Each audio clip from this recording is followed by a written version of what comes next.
my name is Zara Alfonso. I've been working with Magic the Gathering for 3 years now. I've got about 2 years worth of cards out. So after graduating from university, I was able to take a art mentorship with Winona Nelson. She works for Magic the Gathering book covers and a lot of concept art. And one of her cards that she's illustrated is Enthralling Victor. So when I was working on the card Tenacious Underdog, I really wanted to use it to pay an homage to her because I learned a lot from her, and a lot of my work reflects the things that she's taught me as well as other influences. But Enthralling Victor has the little goblin in the corner, the little adoring goblin fan. So I wanted to throw that into the painting as well as an homage to her.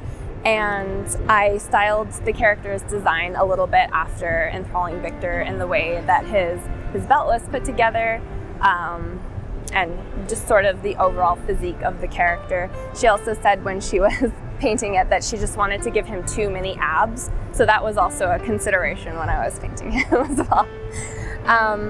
But yeah, and just a bit of the color palette with the golds and such, and being a warmer toned image with all like the reds and the warm colors and things like that. So just overall style. So with Kithkin Billy Rider, it was a bit of an unusual prompt for me. They usually tend to give me more like humanoid characters when the art directors are assigning work to me. I really like working on all sorts of stuff, so it was a really exciting prompt for me to get. Being able to paint a Kithkin which looks a little bit less human than the stuff I'm used to working on.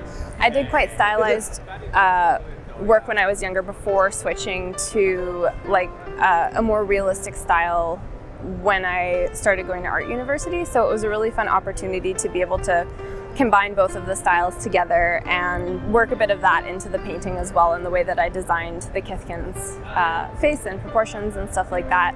I also had a lot of freedom with that card because they didn't have any existing art aside from some illustrations, so they showed me one of the illustrations and kind of just said like make up the outfit for it. And yeah, so I had a lot of fun. That was the first piece of art that I did, some sketched concept art for the character. I also quite love goats, which the art directors had no idea. It was my first time painting an animal for Magic the Gathering as well, so I had a lot of fun with that. I adore goats. When I found out that we were going to Dominaria, I've only been working with Magic for a few years, so all the sets are pretty much new for me. But the two things I really wanted to paint in the set when I heard about it was a Llanowar elf and an angel. And Zach delivered with the prompts. I didn't ask for anything, and the two prompts that he assigned me for the Dominaria United set were an angel, Chile's Acolyte, and Llanowar Loam Speaker. I especially enjoyed working on Chile's Acolyte. It was probably my favorite painting to go through the process of making.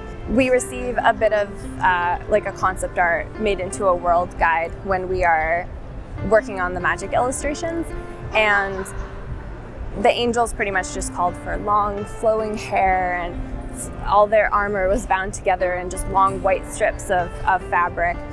And some of the things that I enjoy painting most are Guy, clouds, angel wings are incredibly fun, and I use flowing fabric a lot in my work as well as hair to convey a sense of movement. I kind of learned to do it when I didn't understand movement very well, if I'm being honest, and it's sort of become a signature of my work a little bit that I really go out of my way to put in. If I can include some flowing fabric or some flowing hair or some little tassels and stuff like that. So it was an incredibly fun painting for me to work on. I got to paint shiny metal and a backlit sunset character and just long flowing hair, and it was a really wonderful experience to work on. Yeah, I really enjoy working on Magic the Gathering, and I hope that you enjoy my art. Thank you so much.